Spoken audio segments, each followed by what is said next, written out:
This week on the Recruitment Flex, Facebook for Jobs is officially dead. The question is, was it ever alive? ChatGPT makes us wonder if robots will actually replace humans. And are you turning off 75% of your candidates because your application process is not mobile friendly?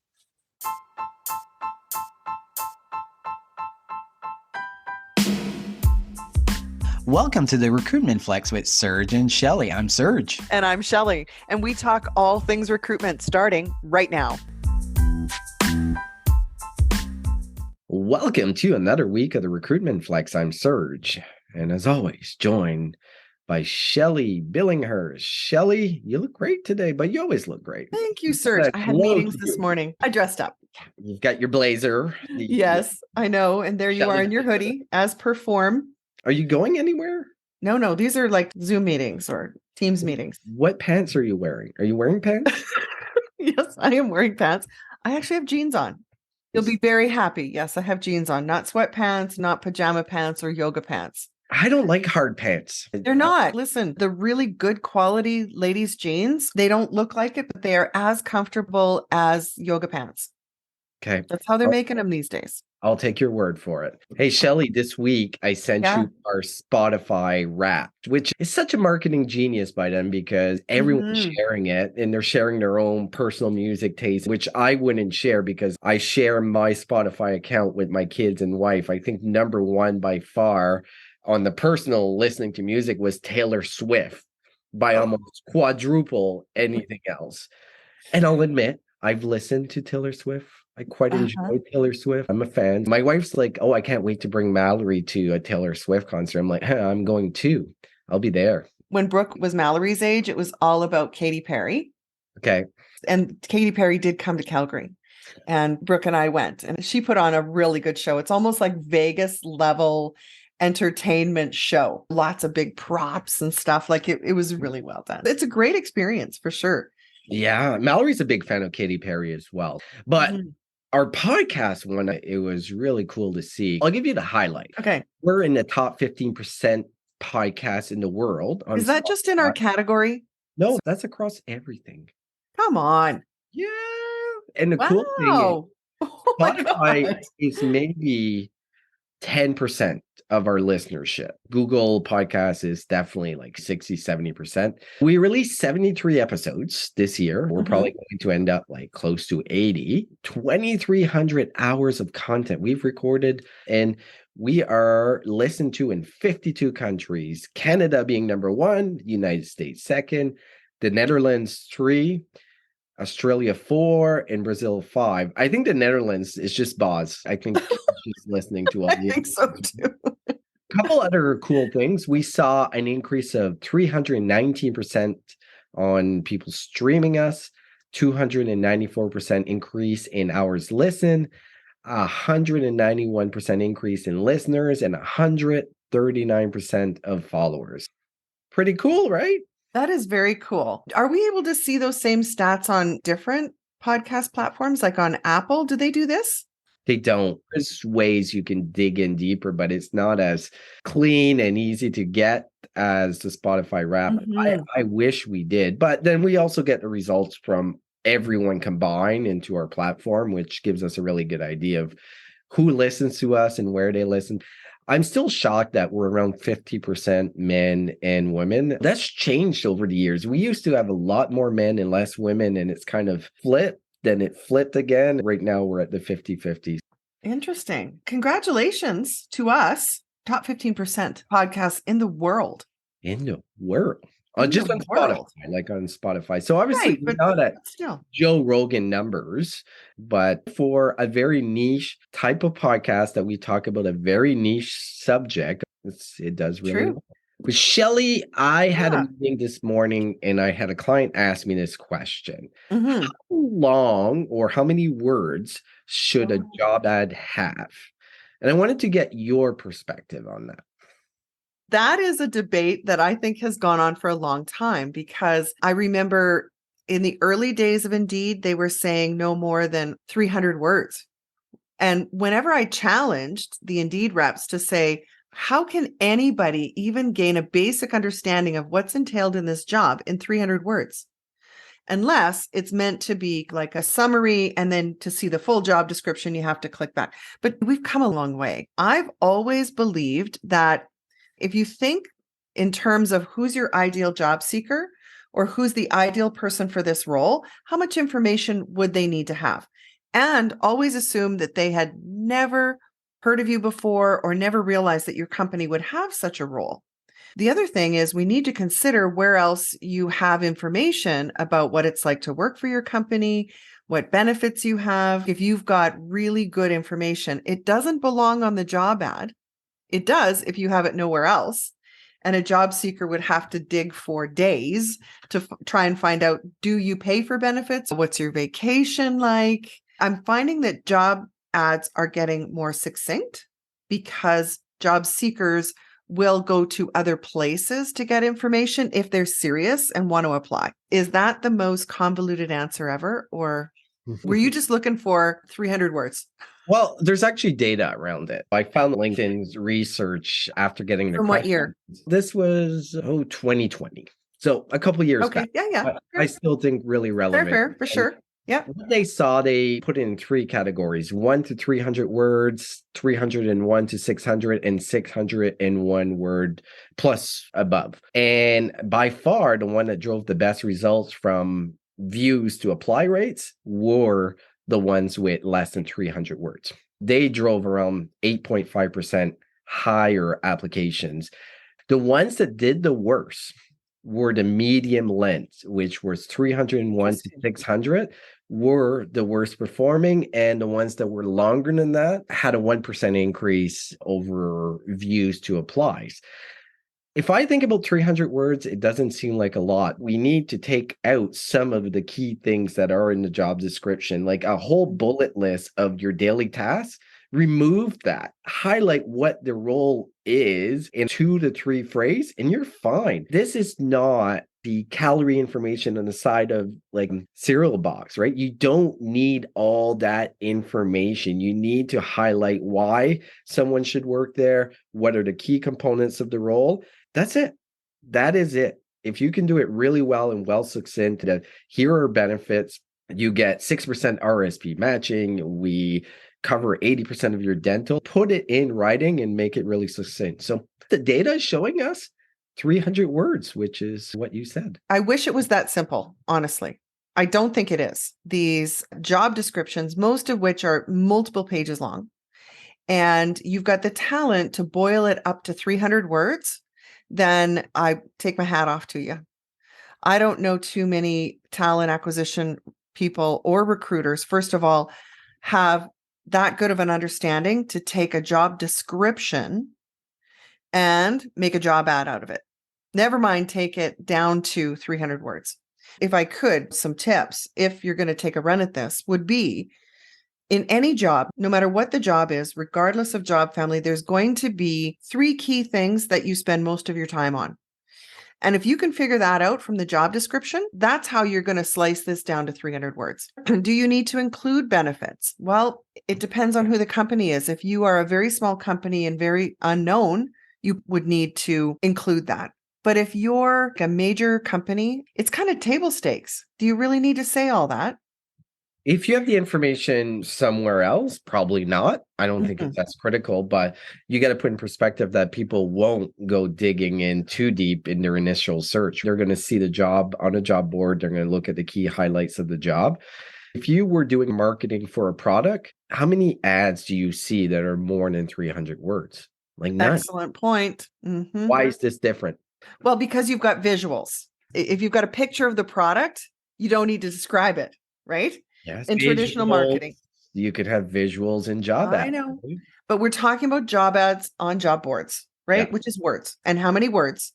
How long should it be? If you had your friend in mind over at Busy Recruiter, they can take the longest job description, put it into pictures, and get some bullet points and icons, and you get the gist of it. You're probably already got it down to 300 words or less with that. And it's a visual experience. But if you're talking old school job board, post a job description, getting it to 300 words or less, some jobs, I don't think so. if you want quality applicants, you have to put a quality product out. Well, I think a quality product can be less than 300 words, but I get where you're going. Talking about job boards, I do want to Yes. jump into our recruitment insights. Okay. I did get a warning that jobs on Facebook is changing on February 22nd, 2023. The news is they're shutting down. A lot of people are confused by this because they all thought that it shut down January last year, but it actually shut down everywhere else but Canada and the US. And they're finally pulling the plug in Canada. And thank God, because it was such a shitty product. It was the worst experience out there. Good for Facebook realizing we're not very good at this. Let's just cut the cord. And they finally did. Serge, if we go back to some of our early episodes in 2020, when we were talking about Facebook jobs, and I guarantee you, if we go back to some of those early episodes, we predicted that this was going to happen. We did. And we talked about this a lot in 2020. And it quickly became apparent that trying to apply for a job on Facebook for jobs, nobody thought about how are we going to get enough information into the applicant tracking system. And how do we get it to talk to our applicant tracking system? I think we all predicted this demise. You know what? And they did a pretty good job of syncing up with the ATS. The challenge they had was you would press apply and it would take your work information that you have on Facebook, and 98% of the people didn't even know they had work information or it wasn't updated. As a client, we had an ATS that was synced directly with Facebook jobs. And for a while, 40 to 50% of our applicants were coming from Facebook for jobs. It was driving higher results than we were in Indeed. The issue was 98% of the resumes were not resumes. They were just pure garbage. I guess the one good thing that you could do is now you have people applied for a job. So if you're having difficulties, you know their name and you find them on LinkedIn or Who's got time for that? yeah, well, Come on. a good sourcer, yes. Oh, and how many companies that are posting jobs on Facebook jobs have a sourcer?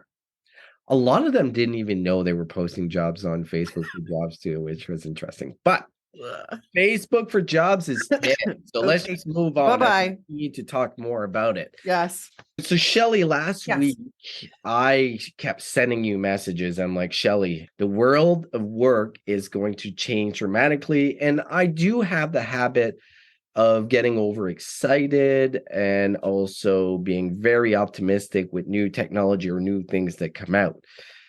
But I gotta say, when I first saw ChatGPT, it blew my mind. And I think it's going to be the biggest disruptor in the world of work. And it's also going to disrupt recruitment, maybe not in the ways we're thinking. So let's not forget, it's still at the beginning stages, but I think we're finally seeing what the capabilities of AI are going to be, and it's pretty shocking. Let me just give you the highlights of what ChatGPT. So it was released last week. ChatGPT is a chatbot that employs deep learning to produce text that resembles that of a human and is based on the GPT 3.5 language model. OpenAI, which is the one that I've been using, ChatGPT, can respond to numerous questions in a natural way, much like a personal tutor who is well-versed in all subjects. It's been extremely popular. I think they're up to 2 to 3 million that have already signed up. If you think about Instagram or Facebook, it's taken them years to get to, well, maybe not Instagram, but Facebook and most other social platforms. It took them years to get to 1 million users. They did it in their first week. There's so much it can do, but I'll give you some example. It can write code that you can leverage. Think about the capabilities that could help not only software developers in making their code better, or at least giving them an outline of where to start. It writes article outlines, marketing copy, could be used for job ads. I'm still very hesitant on that because it gives you job descriptions and that's not a job ad. Updates your resume, can actually take a job description in your resume and you can ask, hey, ChatGPT, can you create a cover letter that matches my resume and what the job description is? And it does a fantastic job.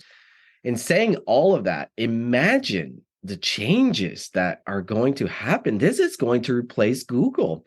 You're actually getting real results, real answers of some of the most complex questions in the world. It can explain in a simple way what quantum computing, how it works.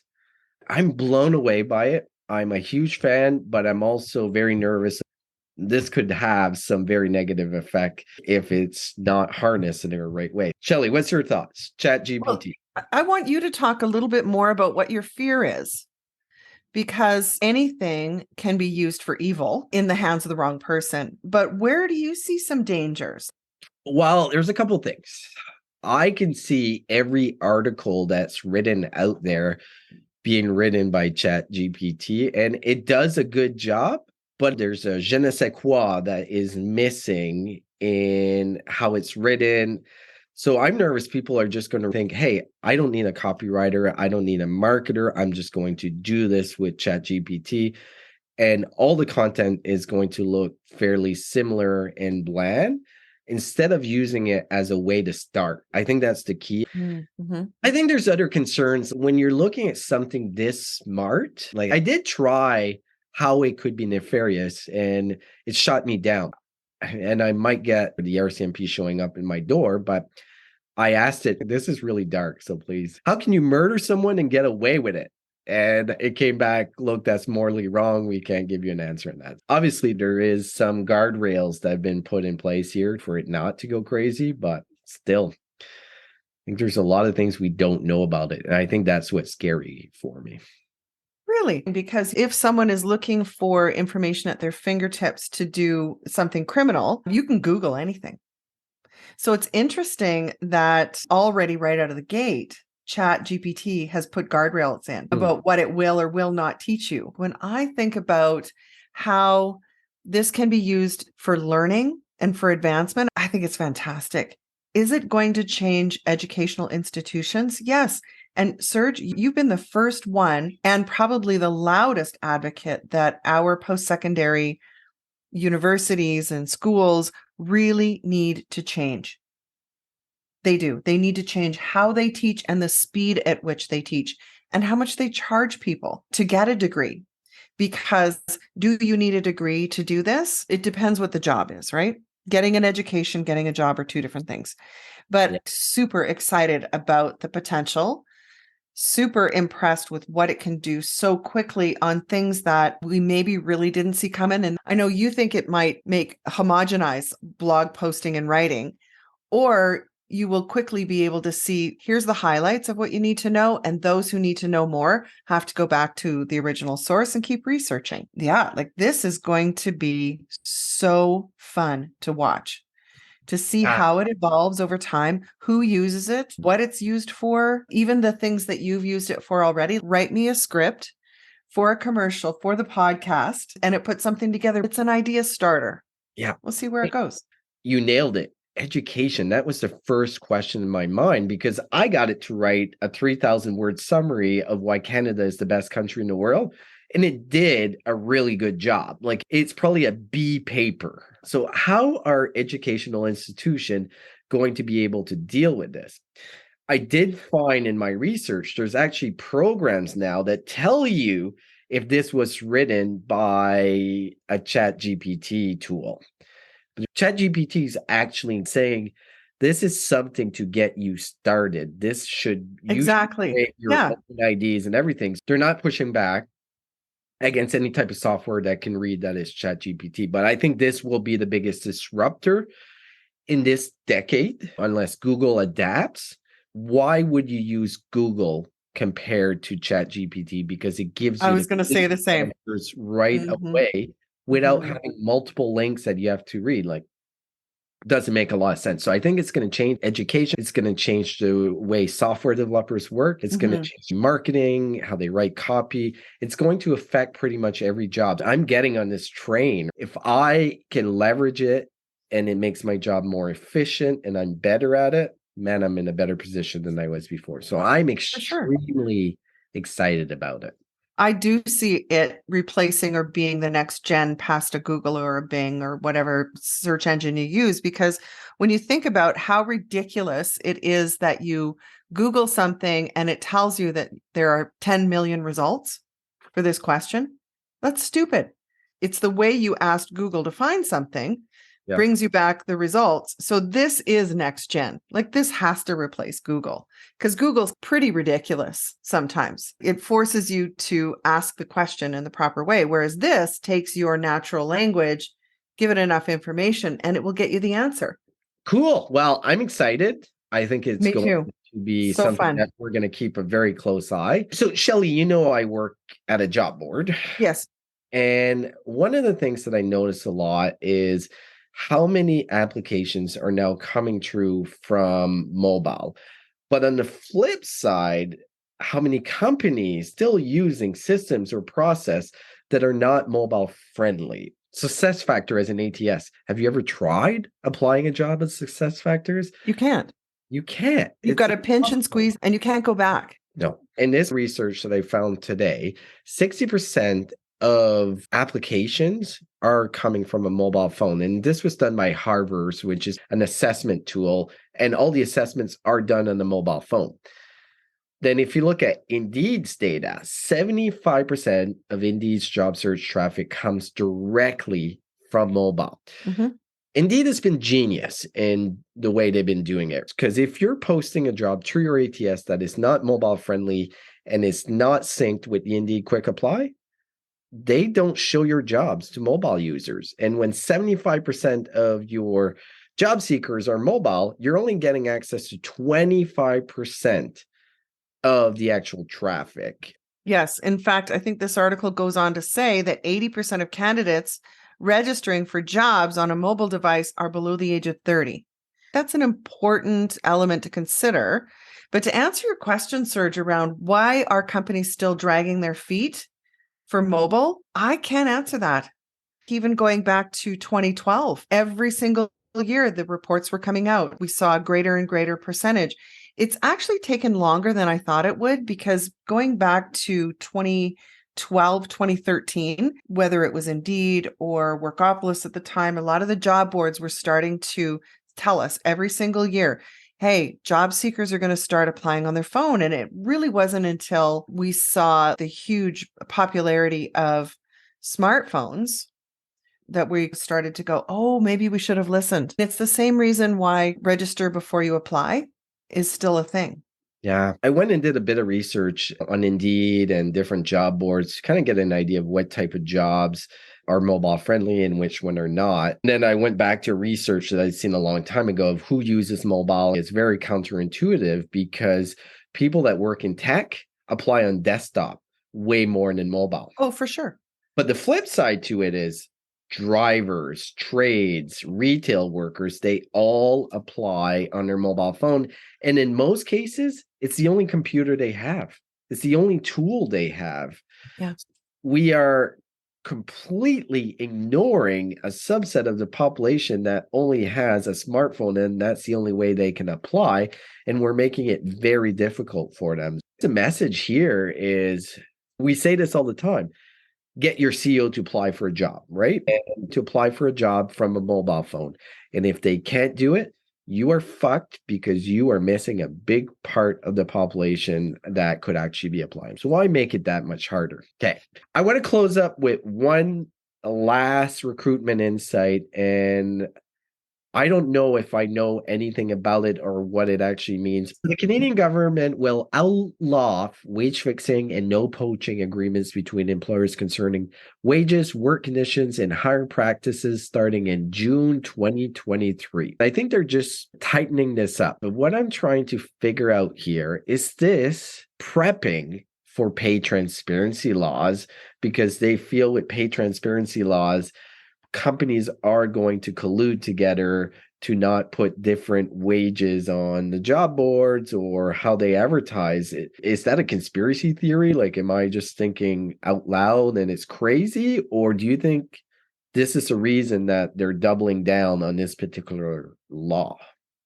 I personally know that it happens all the time. whether you call it a gentleman's agreement or handshake agreements, where we'll keep our wages pretty much consistent, especially when you're talking about certain markets and certain industries, because you can never roll wages back, or rarely. An excellent example would be to look at Fort McMurray.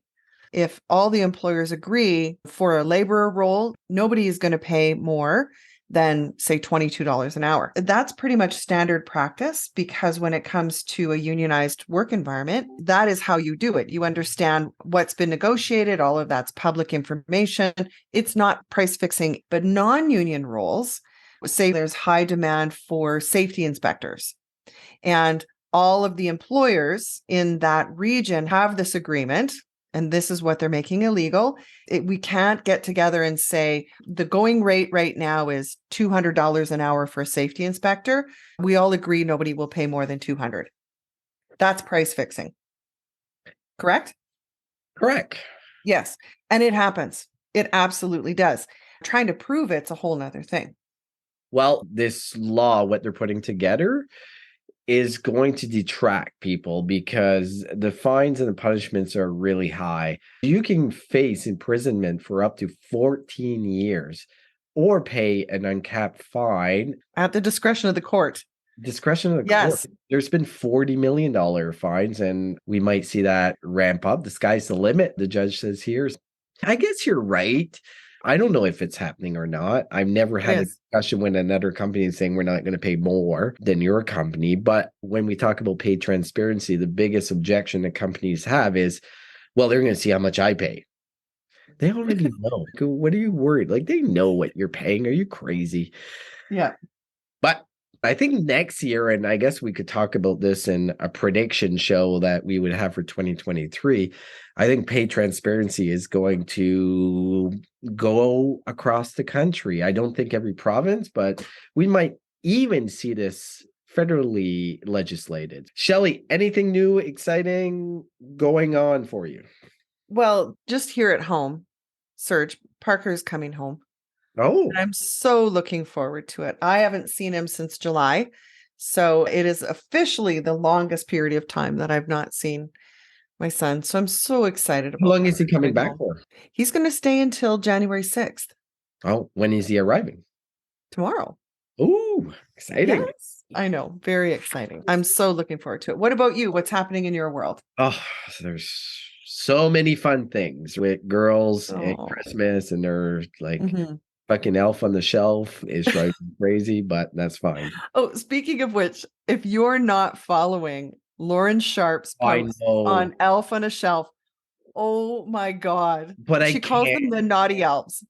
Yeah, I can't leverage anything that she shared because there was glory holes. Teabagging. I've seen everything. Obviously, I can't do that.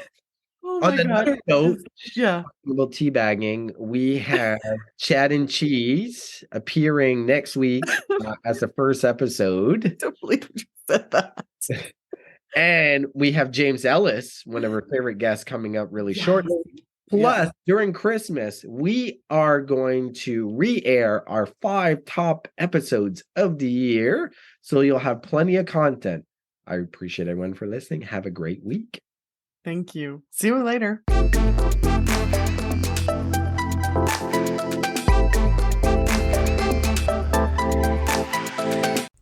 HR technology is a heck of a business.